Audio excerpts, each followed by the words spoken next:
doing? What's up? It's your boy, Wayne Grind. We rocking GrindMan TV, where we rocking God first. And today I bring a very, very special guest. I got my partner, Alvin Mays, AMS boss, mogul, man, multitasking guy, hustler, man. What it do, baby? What's up, man? So what we got, man? Got Alvin Mays. What's up, man? Tell the people how they can find you and give them the information. Man, Alvin Mays, my legal name, all platforms, Facebook, Twitter, Instagram, website, amsenterprisecorp.com or dreamsdistribution.com. Dream Distribution, that's another thing I want to get into. Since you said that, I was seeing, bro, they said that AMS secured a $10 million distribution deal. So what's up with that? So basically, on the Dreams Distribution deal, I basically work with some hedge fund guys out of New York. As y'all probably can see, a lot of companies are buying publishing now. Right. You're seeing these big deals, and what's happening is with the new streaming technology, the distribution, of course, is a streaming service. They basically wanted to engage, and this is a match deal type situation. Right, so we've been working on film, everything that's musical, soundtracks. Probably like 2 months ago, we had actually BET here shooting at our actual facility. Yeah. So Netflix, so they're bringing on a lot of these big names, around us. Right. And we haven't actually. We've been turning up on the marketing side of the distribution, but like guys that go to like the TuneCore and stuff like that, they don't have that direct liaison. So Dreams Distribution is basically my company now. So it's the same as Empire or any distribution company. So now if we can platform it enough, we actually got the financial backing. So the deal that you saw basically is out there. So we just not kicking it off. So let me ask you this: is the deal is it an in-house situation, or is it some kind of way that independent artists, up and coming artists, could they tap in and could they receive distribution and get paid? Like, how is it set up? Yeah, absolutely. So so on the deal that we inked, it's pretty much it's like a match type situation. So, the artists, they keep their own controlling rights to their content, and basically once we take a project to the next level, everybody's always looking for funds. So we created a marketing platform, so we just got access to that budget. Okay, so there's something definite. Dream distribution, something artists should definitely be looking into. Yeah, man, I suggest that. Well, we kind of got out, but we're gonna go back, man. I was doing a little research, which I know I've been knowing you for a long time. I think we met through Heartbeats.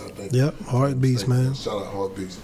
But I was looking at Gregory Fields, which I met him one time with the Jazz. I met him one time. He supported my book. You know what I'm saying? And I was looking at. He had did the single In the Moment. Okay. Yeah, and the shit scaled like 300,000. I'm like, damn, it's working. You feel me? But see, that's a part of the distribution platform because actually G Fields Music signed under AMS Dreams Distribution, which gave us a whole nother genre of music. So we've never actually been in the jazz. Right. We've always been in the R&B and hip hop.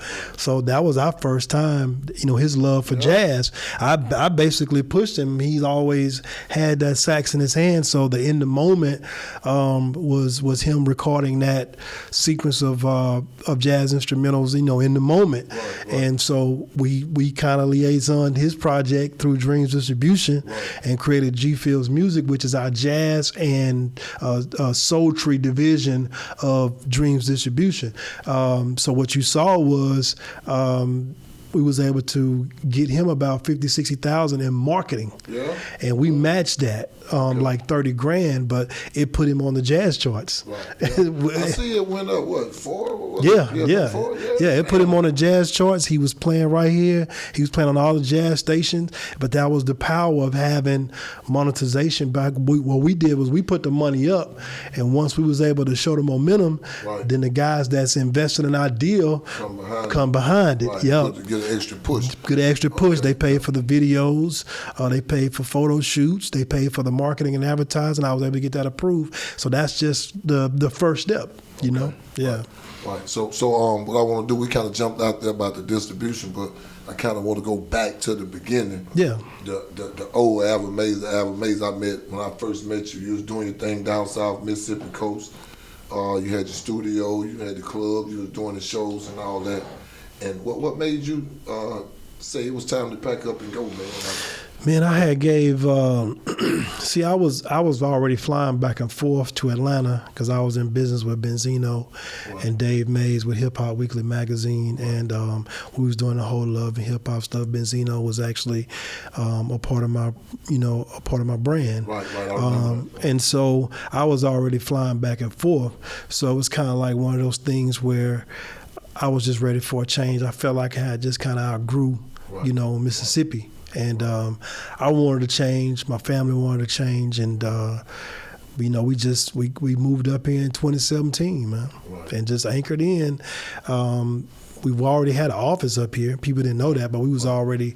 My partner G Fields had already relocated from New York to Atlanta, and then we was working with Jamal, Benzino. At the time, I was working with Turk, so we had a lot of momentum going on. We'll get to that. Yeah. We're gonna get to that. Yeah, that's cool. But back in the day, you was working with this artist. I remember y'all had called it the Buzz. You had this song with Rich Homie Quan, the artist. Lotto. Yeah. What, original B-boy. Yeah. What's up with Lotto? What happened to him, man? Man, it was kind of like he's on a hiatus right now, but still a good, talented artist. Right. I was able to take him from his teenage years and really mold him. But like all artists, they have their own inspiration and direction that they want to go. So we wasn't moving fast enough. But I mean, we had 6 figures, invested in him as far as an artist, and his brand was growing. Right. But he connected with NBA and all those guys. So, but before his little hiatus, I mean, he definitely started paving his own way based off a lot of things that we did, from his records and stuff. But once he steps back on the scene, I'm pretty sure he's gonna have an archive of music. He's already got his Free Lotto, man, and he's a very talented young man. I saw that in him, and I remember making good music back then. And it's not so much as the talent, man, because I tell people all the time, this industry is 10%. Business, with 10% talent, 90% business, and he understood both sides of it, so he gonna got caught up in the street, he gonna be just fine, man. When he touched down, he gonna be just fine. Right, that's what's up.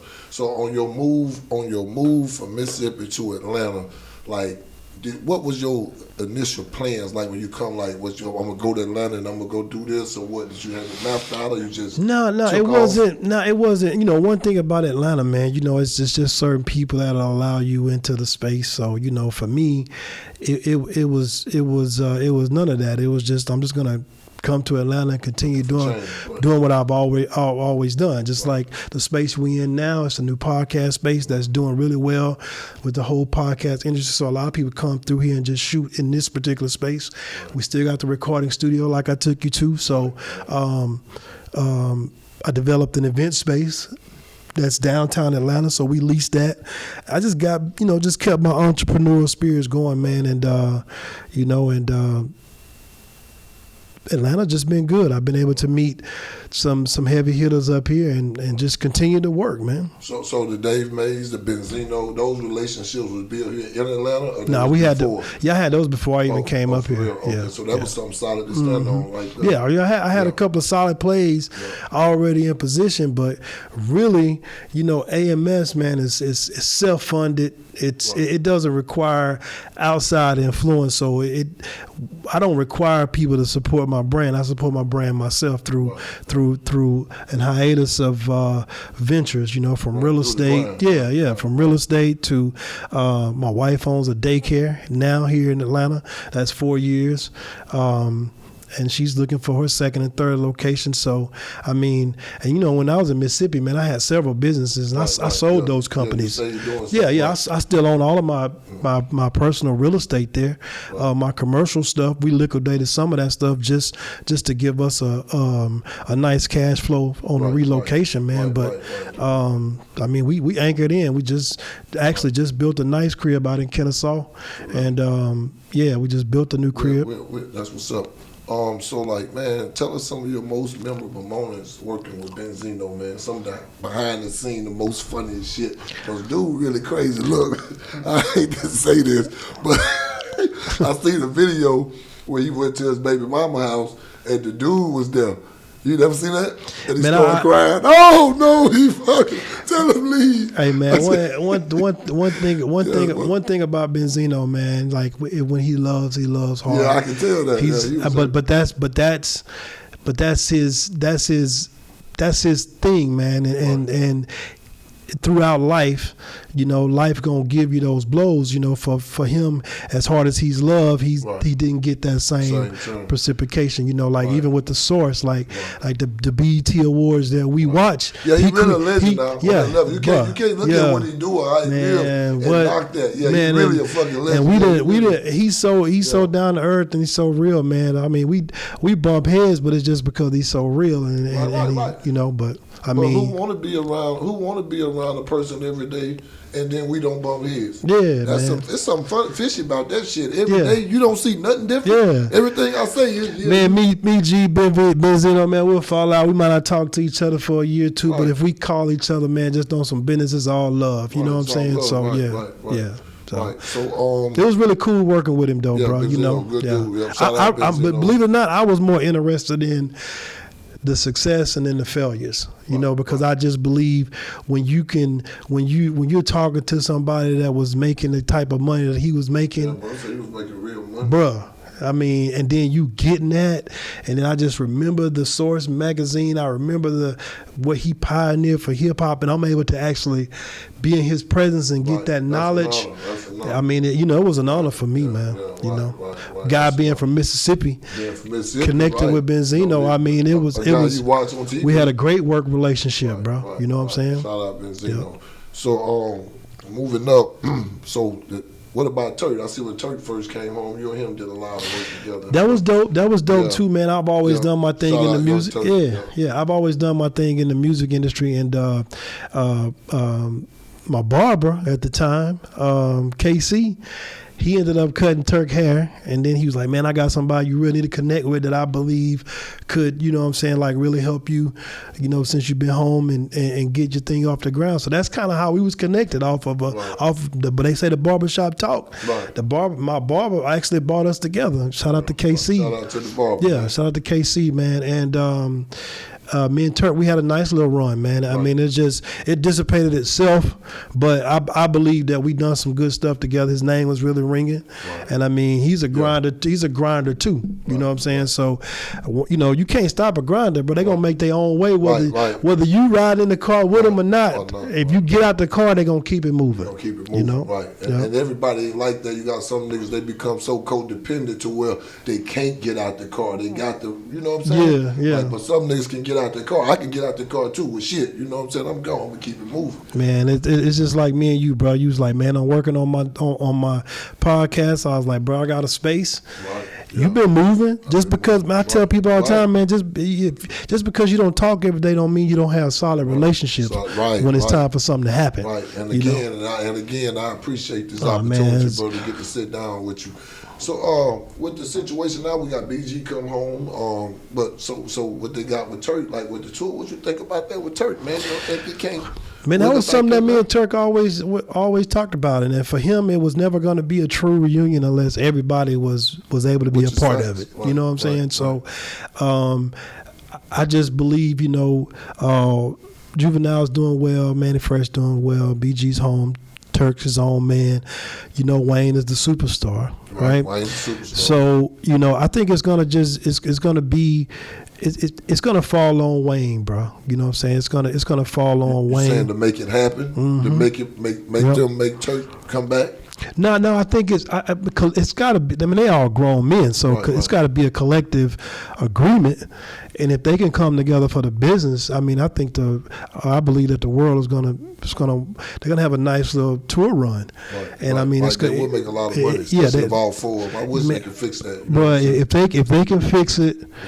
But when I say it's going to fall on Wayne, because Wayne's already a superstar. Right. So he's not chasing what the other guys is chasing.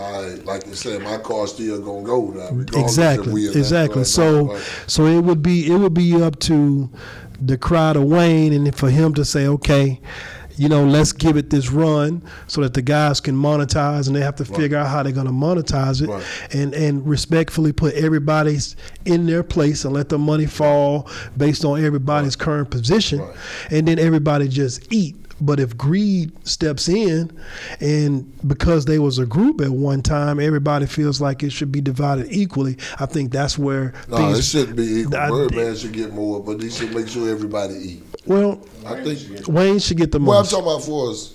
I'm just saying as far as. It just should be a Birdman birthed that shit though. Now. Man, I ain't gonna lie, I understand that, but he birthed talent, and it's up to the talent to decide if they want to go back on the road and allow each other an opportunity to get money together. It's going to come down to just fair business. But what I'm saying is, it's got to be allocated based on where everybody is. In order for everybody to eat. So if you're a hot boy and you're not getting Wayne's money, which is $250,000 plus, you can't come into the tour expecting to get $250,000 plus. That's kind of what I'm saying. It's got to be the percentage breakdown just based on where you are right now.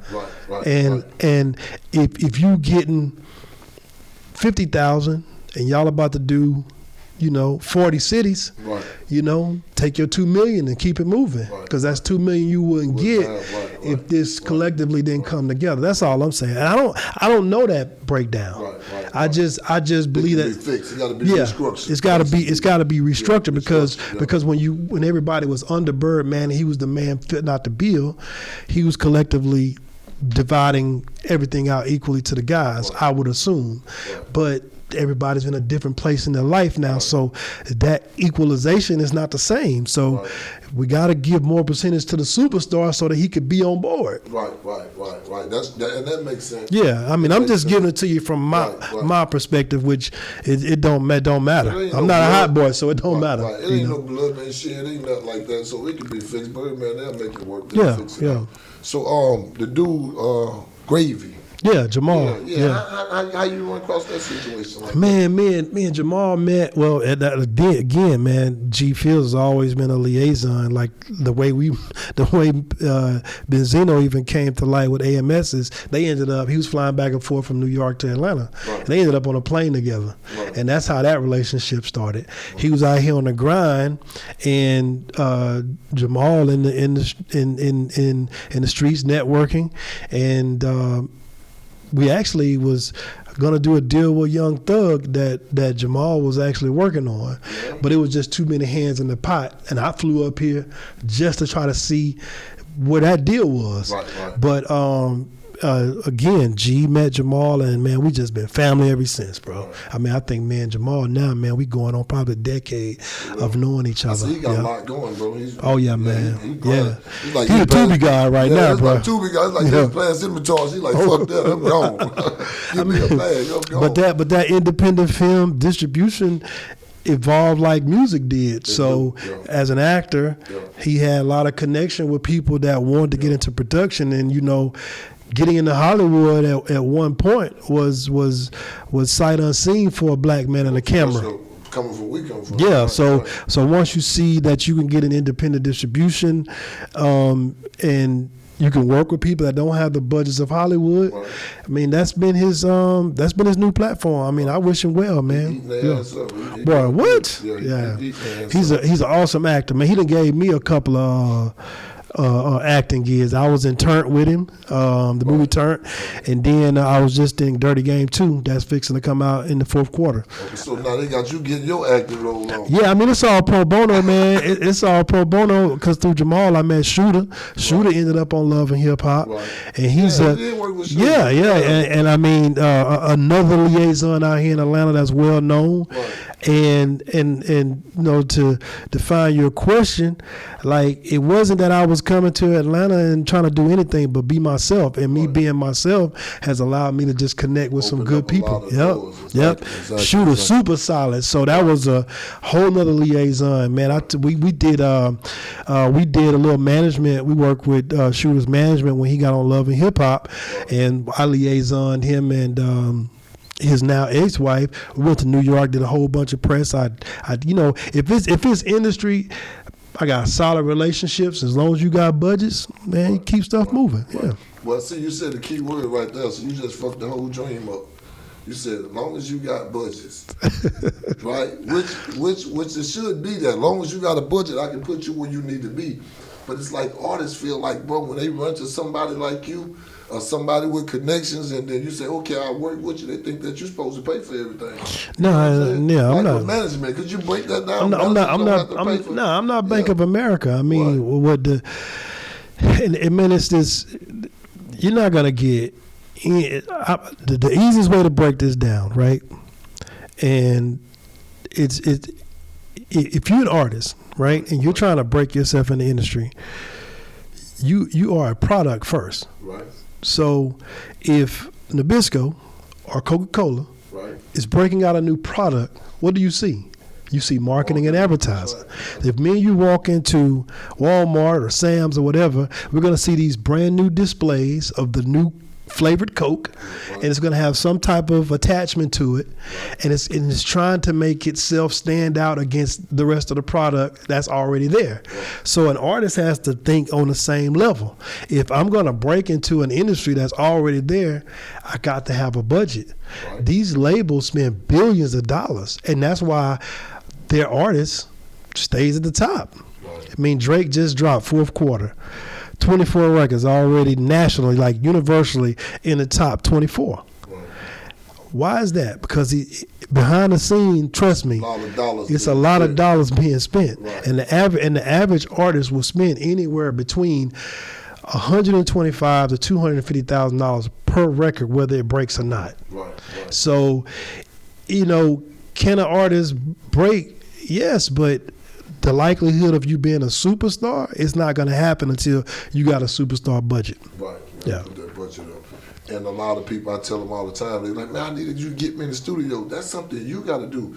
Take that money you bought them Jordans with, or that 3.5, and go to the studio and record. You got to start. That's the product, right? That's the product that execs listen to before they decide if they're going to even invest in you. So if you're not even investing in yourself as far as the quality of your product, and everybody got the little home studios and all that stuff, man.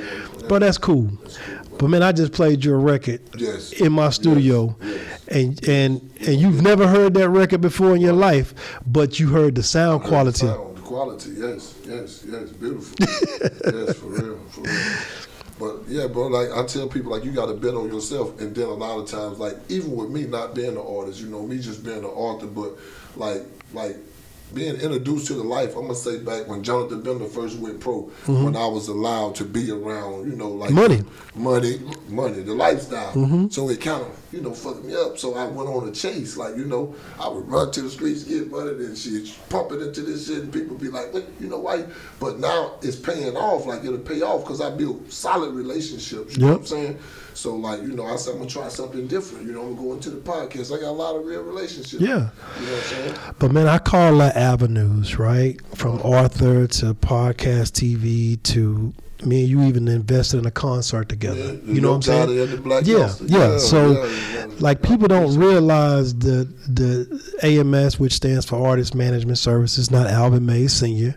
It's services of now, it was a play on words, but it stands for Artist Management Services of Music, Entertainment, and Film, right? So I diversified that because I needed to be able to support it. Right. So then that's when I got into the AMS music events, which was the concerts. Then I got into the AMS studios, which was the recording of the product.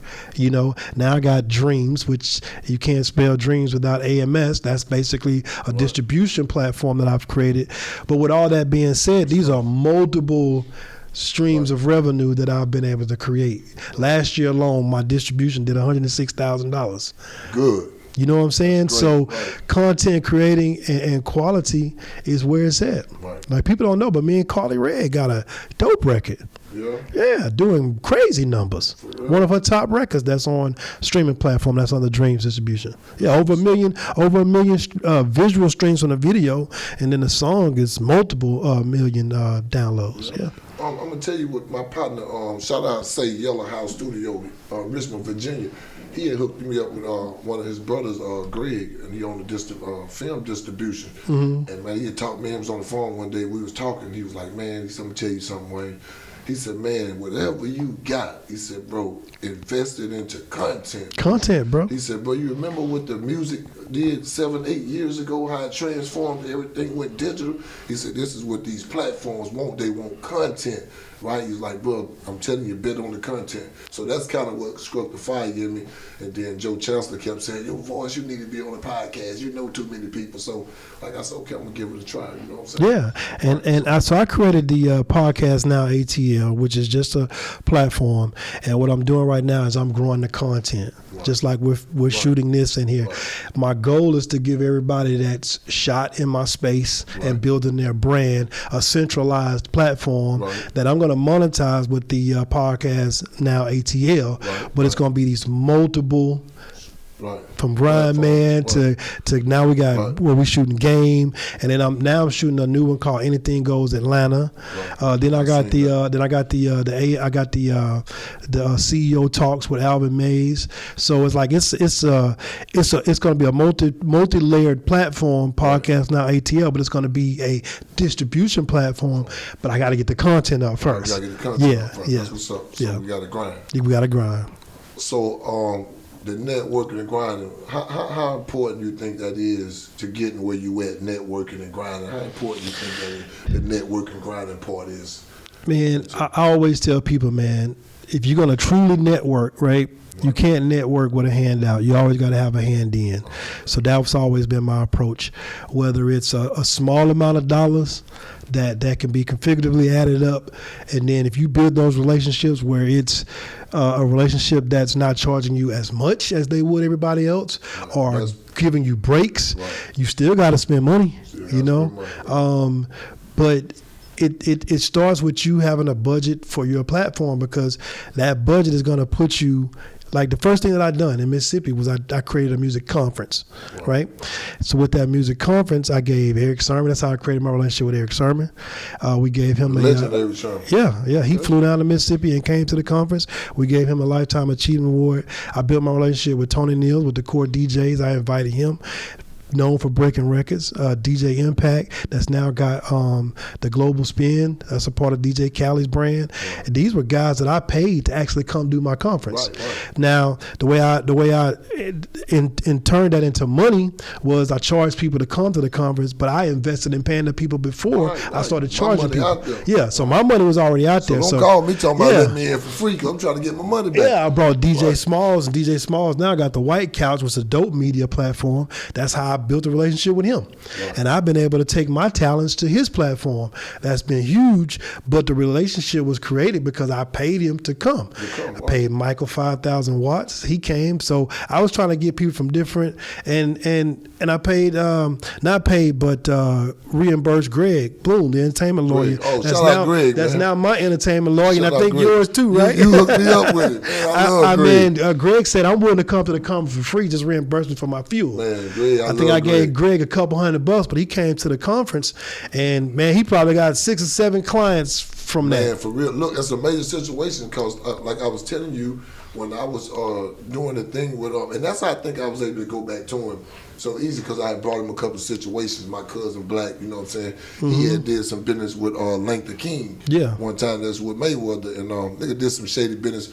Time he met my cousin get a nigga 50 grand first day they meet. You know what I'm saying? Yeah. On my word though. So he went and did what he was supposed to do. He booked the show. He got Mayweather to come to Jackson. He did all of that. You know what I'm saying?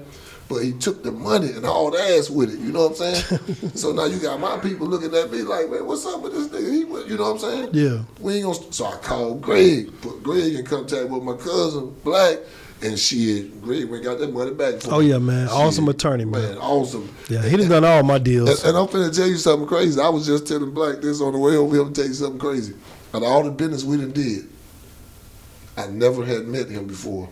Until he did the bare knuckle fight on the coast, and he said, "Hey man, you need to come down to the thing." And I went down, and met him, showed me love, put me on the front row seat, invited me to the future fight. You know what I'm saying? Did you know he owned that? Him and Nah, I didn't know that. Yeah, not until you told me. 5,000. Yeah, not until you told me. Yeah, he owned that shit. I'm like, what? Fuck. But that's straight up but that's what I mean by multiple lanes of street. He's an entertainment lawyer, but he's still in entertainment. Yes. You know? Shout out Greg, man. Big shout out Greg. And I'm gonna take you back, bro. I heard you say something about Young Thug. You was about to do a little situation. What you think about Young Thug's situation, bro? Fucked up. What you think is looking bad for him? I just, you know, anytime somebody's caught up in a RICO situation, that's tough. It's ugly, right? It's tough, you know.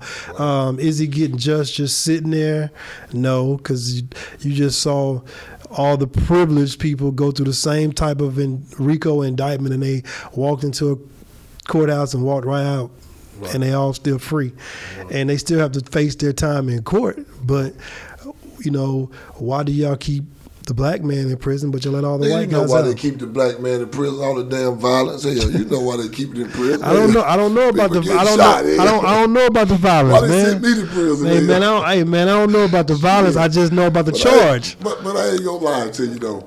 It's like a double-headed sword because like, you know, like when I was in the street, like I look at it, like, you know, people say, "Oh, you always doing this." It was dumb shit, you know what I'm saying? Yeah. And I went to prison, did my time, and I come home. But as I grew and I got matured, like I don't really feel sorry for the nigga when he go to jail for that type of crime, cause I did. Goddamn, I pled guilty. You know what I'm saying? So I don't really. You know what I'm saying? Yeah. I don't really have no sympathy for him. I don't hear why. I don't care if you don't go home or not. I didn't go home. Yeah. I was facing life sentence, 18 years old. I just we nobody feels attached to anything that's not an attachment to them. So I mean, we can just make speculations, and all I can do is look at the charge and compare it to. I mean, charges, you know. Yeah. But a good thing, the longer you sit, the better it be. Yeah. The longer you sit, the better. I mean, time, credit, or whatever, but I think they just finally got a jury and about to start the trial. So I just say get the show on the road, man, because that pre-anticipation is worse than just being found guilty. And now I got to go off and just know what my life going to be. They going to come on high blood pressure, shit, everything. Yeah, stress the fuck out, man. So my opinion to that, man, is, I mean, I wish him well, man, you know. Right. All right, so another thing, back at home, bro, I hate to say this, but my partner, Big Mike Chapman, man, when I posted a picture to you, man, he went crazy. He went crazy in my head. Oh, Alvin Mays, he a real one. He from the coast. He had the feds everywhere. He did this. So tell me, bro, like what are some of the obstacles that some of the choices and some of the obstacles and choices that you made that set you back, and like how did you learn from it? Like, you know what I'm saying? Like, I mean, it's just one of those things, man. I tell anybody, bro, when you getting money, you're a target. When you get money, you're a target. When you get money, you're a target. I made a lot of bread. You know what I'm saying? And at the end of the day, it was my attachment to certain people. And then it was just, you know, they had me on the tax evasion. I mean, it was what it was. I mean, I made a lot of bread. I mean, I was never indicted. You know, it was a discovery situation. Like, yo, listen, you know, we know you owe. We know you made $7 to $10 million, and I mean, you ain't pay. And I mean, it was what it was. So, I mean, for me, that was my personal situation. I had to go work that out. I made sure my wife had immunity on the situation. I pled guilty, gave the feds a year.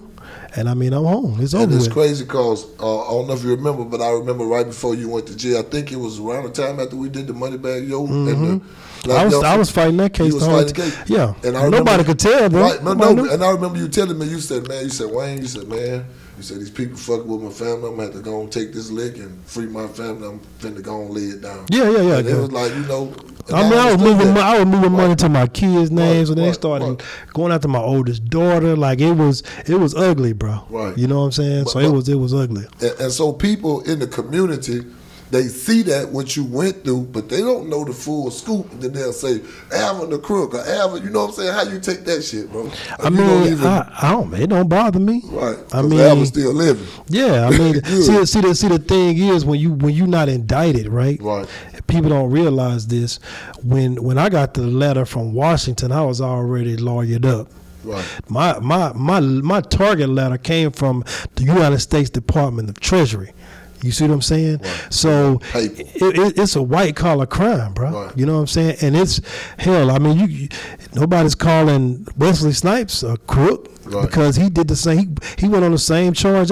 Now you got Donald Trump facing some of the same adversities that I face. Right. You know, so over that's basically a motherfucker with money problem. Bro, let me tell you something, bro. And I tell people, when you get money, just make sure your book's straight, because if they can find a loophole to go after you, that's what they're going to go after you for. Bro, I had the feds in my office for, I wouldn't say the feds, but they put a plant in my office for 3.5 years, auditing me. Damn. They audited me.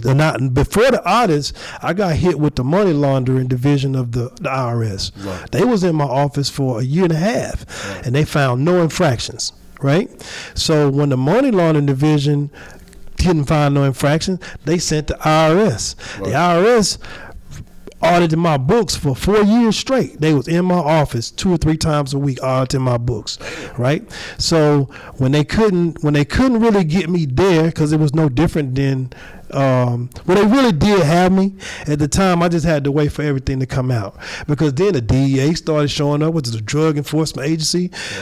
Just people that I was friends with, they was trying to connect me to their drugs. So it was big, bro. You know what I'm saying? Right. But because I was never indicted, you know, nobody could get the story. Right, you just can go. You're gonna go by what you read. What you read was he falsified tax returns. Right. You know what I'm saying? Right. So the charge that I took was my own personal tax return from 2014 and 2015, where I made $10 million. Now y'all hear that? Now y'all talk about that. Yeah, talk about that. Now nothing was ever seized nor taken from me. Right. So I didn't lose shit. Right. So soon I touched back on the ground. I just went and bought $250,000 worth of cars, because I paid my debt. First of all, I went back and tried to file my taxes, but that just made me look even more guilty. Right. So you know, because So the thing was, we got you. What you want to do? I was like, I want my wife, everybody around me to have immunity, and I'll take the charge. And I'll go down. So the charge was really 48 months, but man, I got the best lawyer in the game. You know what I'm saying? Shout out to the lawyer, man. I got the best, you know what I'm saying, lawyer in the game. I did 12 months at a camp. We played tennis and golf. And so if y'all want to call that jail, y'all can have it. I was at a military base, and it was no shackles. I've never seen a pair of handcuffs has never been put on me. Shout out to the lawyer that take the bag, man. Shout out to the lawyer that took the bag. Listen, man. And it's a true story. I've never had a pair of handcuffs put on me. That's a damn shame. I walked into a camp and I walked out of camp. That's a damn shame, the image that they put on you in the public. So this nigga ain't never had handcuffs. I ain't never had a pair of handcuffs on me. Man, hey, listen, bro, I did 12 months. I walked the track, played tennis, played golf. Everything, man. Watch cable TV. Got to meet other people. Oh yeah. Met some really dope people. I met billionaires that was in federal prison. Did you get an opportunity to build any relationships? I didn't want to. Yeah, for real. Nah. You feel like it was? I wouldn't judge nobody, because then that would mean people would be judging me. Right. They do. The thing was, with the federal system, everybody is from all over. So for me, that's just a short stint of that was just a pause in my life. So anybody that was a part of that situation was dealing with their own circumstances, and so was I. Right. You know what I did? I read 47 books while I was down. I went to the law library and refreshed into my curriculums. I taught financial literacy while I was in there. I got niggas got life sentences won't go to the law library. Hey, bro, listen, man. One thing that I did do was realize how to get out of federal prison early and taught a bunch of brothers how to get up out and work the system. Right. So yeah, man, I mean, but like I said, man, that's in the past. Right. We out, we rolling now. So tell me this: how do you maintain, stay focused, and separate the family, the personal away from biz? Man, I don't. If you follow me on social media, man, I don't really share my family on my platforms. Right. You know, you might see me post my grandbaby here and there, or my dogs, but you know, that's all you can have. That's all you can have. Right. I post what I want people to see. Right. That's why when I touched back down and bought a $250,000 worth of cars, it was more than that because my Porsche was 160. Right. So I show people what I want them to see. Right. You know, so you can make judgment. Right. Yeah, it's entertainment. I'm in the entertainment business, so I'm gonna give you some entertainment. Entertainment guy. Yeah. What you working on now? What kind of projects you got coming up now? Like for us, the artists. Oh, I know you got Prince, Baby Soda. Yeah, man, Dope talent that I met since I've been here in Atlanta. Where you from? Man, he's from. He's actually from Alabama, but he's by way of Georgia now, living in the Atlanta tri-area, but super talented guy, man. Getting himself together. You need to focus and put way more push. You need to focus and just man, that's the game plan, man. But for me, it's just taking my time, and I've always been a patient person because I don't believe you can rush success, bro. Like I'm 47 years old and I wasn't successful overnight. And saying that, I know. Being black on the way over here, we was listening to a guy. His name was Suwu, Teflon Suwu. Mm-hmm. Very, very, very talented guy. And Black kept telling him, man, we're gonna put a budget up. We're just trying to find the right people to get the money to. Yeah. And like his patience run out. So like sometimes the artists don't have patience and they'll give up and they'll quit. So his patience run out, man. And what he did, he would committed some robberies. Now you're facing a whole lot of time, and we in good positions now. Man, I had that. Just sit behind the wall and say. I've had that happen with several artists, man. And what it is, bro, they're seeing where they want to be, and I have no problem with people manifesting, right. But you also have to put some reality to your manifesting. You know what I'm saying? And I don't sugarcoat nothing that I got going on, bro. Right. You know what I'm saying? So from my multi-million-dollar commercial deals to my real estate deals, that stuff supports the entertainment because this is slow money. It don't. Slow money. It takes years for this shit to come back. Yeah, bro. But you gotta stand on what you believe in, and if you don't believe in yourself, that's my motto: believe in yourself first. If you don't believe in you, how can you convince somebody else to believe in you, bro? Facts. So your actions. That's what you're saying.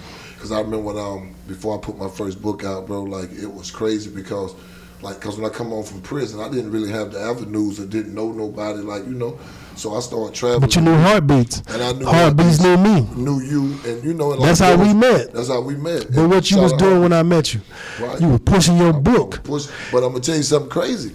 See, when I was pushed that book for 2 years, and I didn't even have a book. I was just pushing merchandise and flyers. I didn't even have it. That was crazy. But I just. But it didn't stop you though, bro. You didn't get tired. Didn't get tired. You didn't waver, or you know what I'm saying. Right, so I just believe that you have to stand fast at what you're doing, bro. You know. Well, that's what I believe in too. It'll come back. It'll come back, man. Down.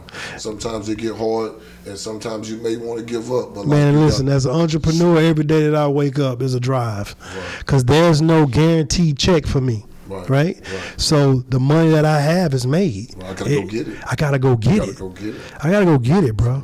And so, and I believe that that's a false pretense that people see. you know, because you can see the fruits of my labor.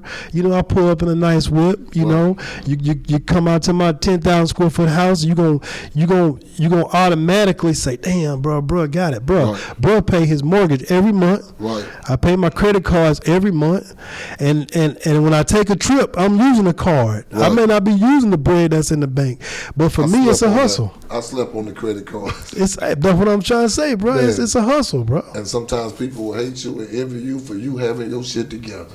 Point blank, period, bro. Point blank, period, bro. I promise. And it's a false pretense. But I tell people, man, I don't get paid every week, every 2 weeks. I get paid every day. Every day is me working the next 80 hours that you might put in for a 2-week paycheck. I'm up at 4, 5 in the morning. Text me. I'll text you back. So on your grind and your everyday grind, your everyday hustle, what are some of your biggest challenges and how do you deal with it? Like, man, I tell people, man, create a balanced lifestyle. Create a balanced lifestyle, man. You know, and you gotta be dedicated, determined, and you gotta create that balanced lifestyle. I get up, I go to the gym. I'm on this crazy weight loss thing again, you know. And my balanced lifestyle is family. You know, I spend time with my wife. I spend time with my kids. I spend time with my mom, who's still living. And I spend time with myself. Right. And when I'm doing stuff like this in the entertainment world, that's my balance. Right. Yeah. So like the pressure that come with this shit, man, it do be crazy sometimes, but you got to be motivated and stay focused. That's it, bro. And a lot of artists, like I meet a lot of artists, and they be like, they be real talented, but it hurt me because I can look at them and be like, you ain't gonna do nothing, and they be like, well, why you doubt me? It's not that I'm doubting you, but I done been around people that really go for this shit. Like Heartbeat set a real example for me. He really a big motivation because I was so close to him on his grind. And I've seen, well, he been through hard times to where it could have been shit that was pressurous, you know what I'm saying? Like make a nigga just say, fuck it. Man, and he never took a break. He never did, man. He never took a break. Man, I consulted Heartbeats when he got his space. And he was like, one thing that motivated him to do what he's doing back in Mississippi was MySpace. Right, because you was doing it. Yeah, MySpace. And I gave him a bunch of ideas, but I also gave him a lot of the hurdles that I had to overcome, and so he could avoid those same mistakes that I made. Right. So and you shared it with him. And I shared it with him because it's never no hate with me. It's always gratitude because I'm gonna get mine regardless, and mine has nothing to do with how you getting yours. Right. And that's a big problem that we have trying to enter into the game. Like some people get the game and they just. You know what I'm saying? Instead of letting you blossom, that's not a true boss, man. A true boss shows another individual how to go get it. How to go get something. Yeah, you selfish. You're not a boss. Right. You selfish. You're trying to turn your friends into dick riders. Man, what? Nah, yeah, you want somebody to. I always say you want somebody to praise you every day. Every day. No, I want to praise somebody else. That's a lack of self-esteem. I want to praise somebody else. I want to tell my cameraman, bro, your quality is crazy. I like what you're doing. Anything that I can do to help you. Put a few dollars in your business account to keep doing what you're doing.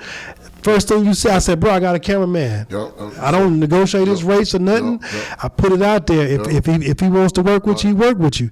And it's just like you with your book, bro. You just got to keep going. But this circle is an evolution for each other, you know? And see, and that's the thing with the podcast. I kind of want to, I want to branch out, move around. So I did that, So that's what I'm on. And so... But another thing I want to ask you, what you think about the presidential election, man? Donald Trump, what's your take on that, man? What you think about Super Trump, man? What you think? Gimmick, bullshit? What you think, man? Man, I believe, like I'm definitely a political head, and I think people get too promising with one individual. Right.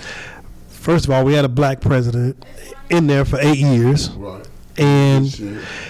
Well, it's not that he didn't do anything. You can push as much as you can push, but it's the people that, man, listen, bro. It's the people that listen. The way that the government is set up. Right. Okay. You have a legislative, executive, and administrative branch of the government. Congress is who makes the the laws, bro. Them the people walking around with the oxygen machines and shit, been doing it for years. They make the laws. So it starts back at home with who we elect to be in the legislative branch. So people give Trump all this credit. Listen, but none of that stuff would happen if the part of government wasn't there pushing for certain things to happen. All he does is, if he done anything, he delayed people from getting money because he wanted to have Trump put on the check. Right. You know what I'm saying? Right. So I just think people need to get more involved in government and understand that, you know, even if we elect the one man to presidency, it's only so much that he could do without the legislative branch of the government being supportive to him.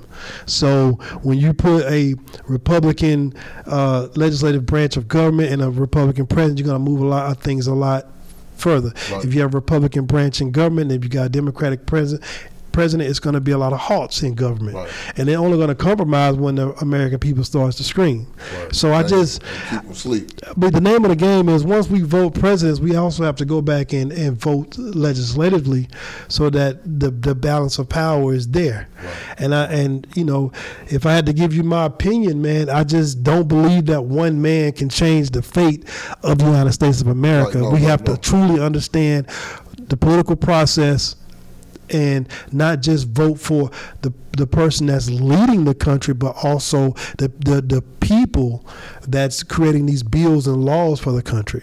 Because, I mean, it makes no sense for states to be regulating marijuana and the federal government to not regulate it and then throw our people in prison for something that white corporations is out there making millions of dollars on. You see what I'm saying? Right. So why can't we get this passed? That's because the people that's in the legislative branch of the government shutting the shit down. Shutting it down. We ain't doing that. We ain't doing that. This way. Exactly. So we just have to get more involved in the political process, man, and vote all the time, not just some of the time. Right. Yeah. That's my opinion on political policies, man. Right. And so what on the political side, you know they testing the missiles over there. We're gonna get the missiles over there, getting ready to shoot some shit now. What you think? The shit getting spooky now. Man, yeah, we're definitely funding Ukraine against Russia, and we're looking at a lot of our because we're not in the so-called war, but we are looking at some of our technology against another superpower. Because people have to realize that Russia is a superpower. So besides us just going to a full-fledged World War III, we're testing some things inside of a small country as a defense mechanism against what they have in their counter pursuant to this smaller country. And you would think that a country like the Soviet Union, well, not Soviet Union, but Russia should be able to overtake a small little country like Ukraine. But they're being exposed as far as their dated equipment and their technology. I mean, bro, they sent all the billions of dollars to Ukraine and sent them folks 700 in Hawaii, man. But that's unprecedented, man. That shit was great. As a United States citizen, the federal government should be embarrassed. It should be embarrassed, bro. But they're going to show you that it's bullshit, too, though. Yeah. Then you got Oprah Winfrey, Rock Johnson talking about donate some money, all the money. Man, that's why I got every dollar I could and didn't pay. Because I mean, you got Mitt Romney that used the same thing that I did, capital gains, to live off of. But you know, you prosecute people like me, but then people in Congress get away with it, get a slap on the wrist.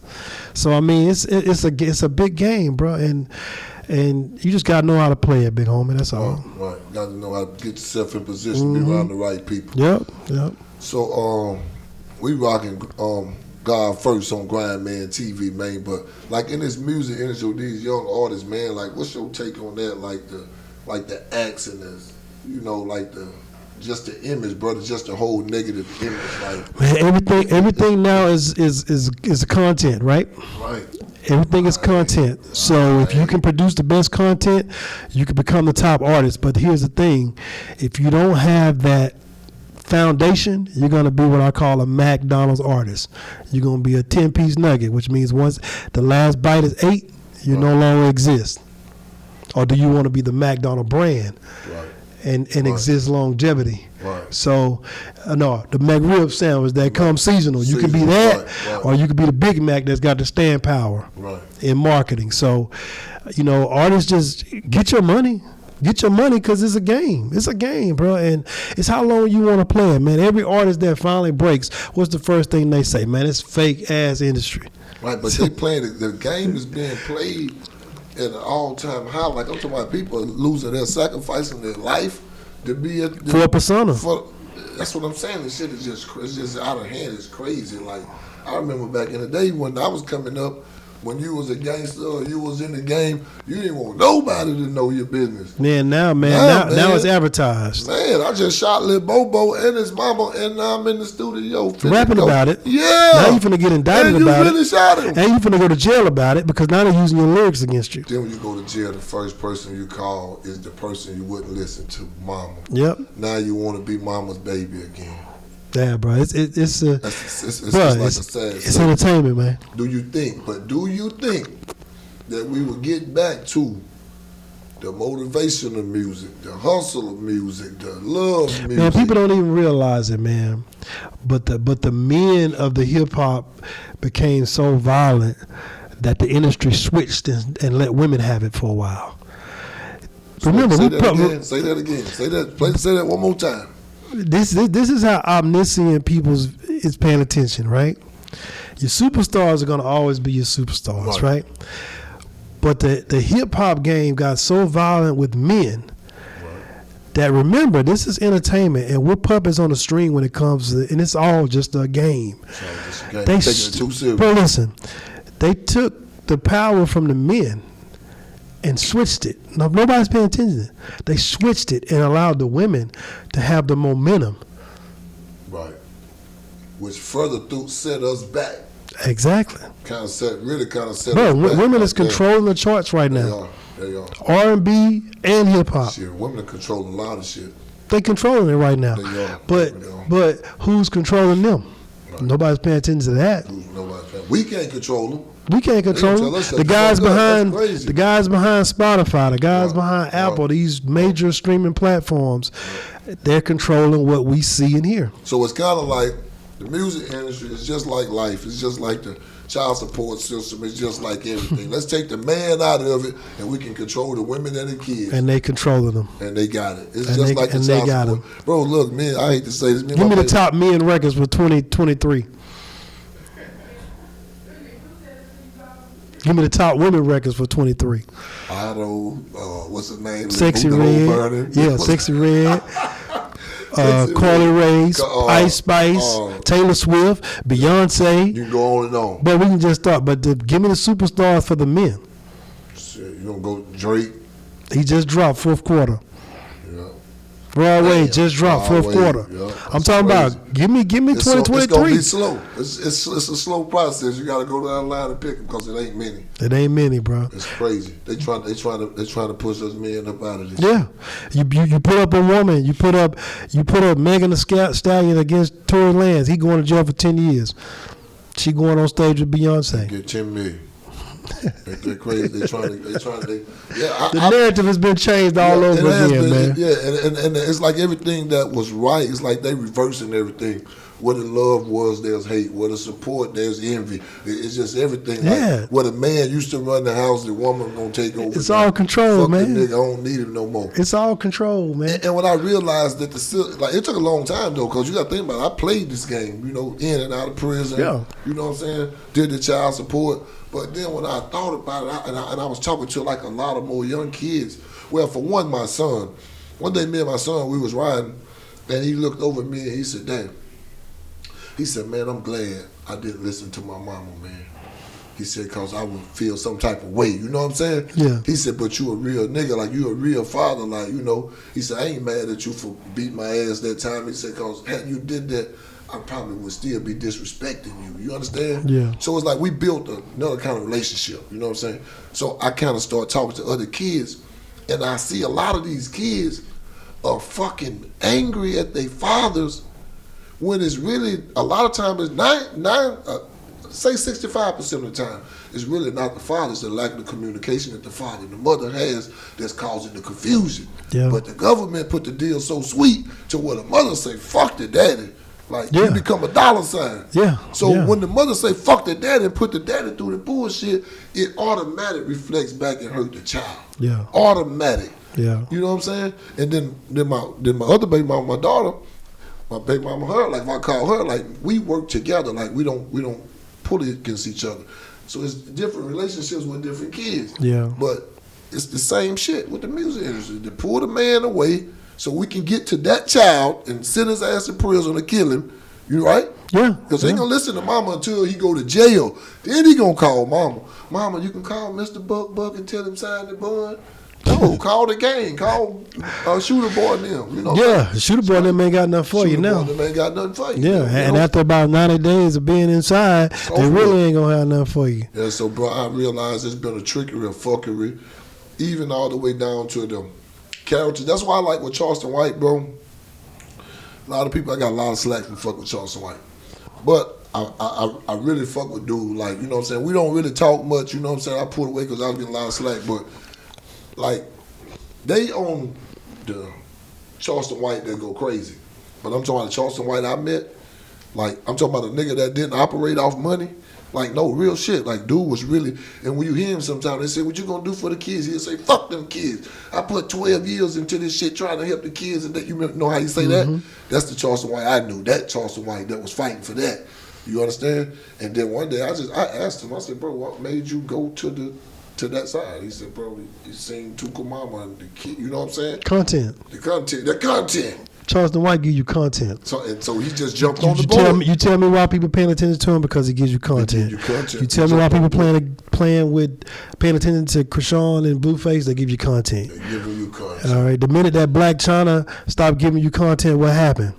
She went away. They saying she's struggling to pay her bills.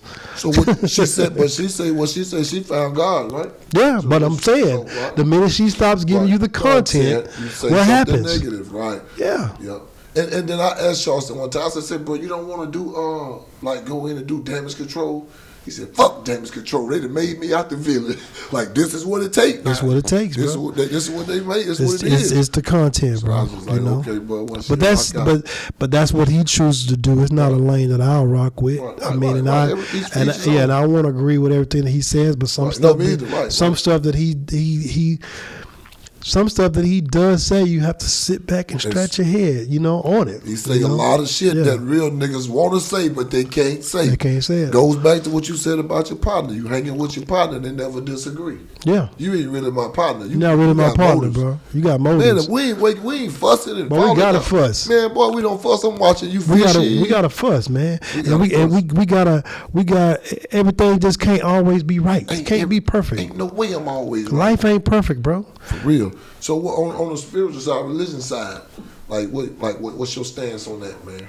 Man, I grew up in the church, man. My stepfather was a pastor, and I believe it's a higher power, man. But because we don't know the other side, it's just it is a creation to our existence. We just don't know what it is, and I just believe when I close my eyes and I don't see this physical body or I don't see this physical world, I still exist in the spiritual realm, and I just believe that the spiritual side of us is deeper than this physical, and that's what I'm gonna stand on. Right? Have you ever been faced with a situation to where it was a hard situation to where you know that it was something greater than yourself that brought you through that? Have you ever been faced with that till you say, I know that? I mean, that's every day that's every day that you wake up, man. Like, I have a different take on death. Like, for me, I mean, death is something inevitable that we all gonna go through. Right. So when people die around me, people say that I lack empathy, but it's not that. I just know that I'm gonna be faced with that same road. Life is for the living. Yeah, life is for the living. I mean, once somebody's going, like, I don't really share a lot of emotions to it. I'm kind of dry with it. And I'm shutting down too. Like, what kind of got me backed up now was I had a couple of losses in my family. My uncle passed, my cousin passed, Tammy came. Man, once that started happening to you, bro, you just get numb to death, bro. It do. And it wasn't, I think what kind of made me do it was, like, they kind of put my name on the paper to speak, because me and her was real, real close. And when I got up there, I had a lot of stuff that I wanted to say, bro. But when I looked out into the crowd, I just broke down crying because, like, when I said a few things, but when I looked out to the crowd and I seen my family, like, and my cousin, like, man, I was real close, and she would always call me, cuz, I need money, I need this. And if I got it, I'm giving it to her. And I told her, and I used to tell her, like, man, why don't you call some of the other family? We got a big family. And she would say, they won't help me. Like, nobody would do nothing for me, right? So, boom, for her to die, and me to see people from everywhere, and everybody pretty, and everybody got the T-shirt on, and everybody's crying, and everybody's showing love, that did something to me. I said, I don't want this. See, I don't want this. I don't want that. And see, I'm not gonna do it. See, I'm gonna get cremated. I'm not gonna. I don't want a funeral. I'm not gonna have a funeral because I don't want to be laying in a casket. I don't want fake love. I don't want none of that. Give it to me now. If you give me my flowers. Give me my flowers now, bro. Give me my flowers now, because you won't be able to see me in nobody's casket. I'm not going to nobody's ground. None of that. Right. I said the same thing. I said, bro. I said my will, bro. Right. If they don't cremate me, my life insurance won't be released. I need to get it's that serious for me. For real, bro. Because I'm just saying, looking at the love, the overwhelming love, I'm like, bro, if a person could just get this type of love one time in life, bro, they'll be way more motivated. I'm going to show you how fast my kids going to burn me. They ain't gonna get that check until it's done. They gonna have me at the cremation 3 days later, so they don't get that bread, bro. Your ass in the dust. Yeah, what? For real. But yeah, man. I ain't gonna hold you up long, bro. It was nice sitting down with you. Man, you too, bro. Yeah, bro. We're gonna keep moving forward. I'm gonna get with you again. We're gonna close out just like we came in. God first, man. GrindMan TV, man. GrindMan TV, I have amazed, man. Y'all check that out. GrindMan TV. Know the logo too, bro. And know the logo too. Hey, and look, shout out the cameraman. And shout out this right here, part 2. I'm scared to put it out because this ain't changed my life yet. You feel me? Everybody, when part 2 gonna come? When part 2 gonna come? This motherfucker ain't sold enough yet. Hey man, it's like an artist out there, man. Your song is still new to the world. Song new, man. It's still a new book. So your business still a new book, man. You gotta keep pushing. You got to read part 1 to get to part 2. Appreciate it, bro. We're gonna close out, man. God first, man. Thank you for everything, bro. Love, baby. All love. All right.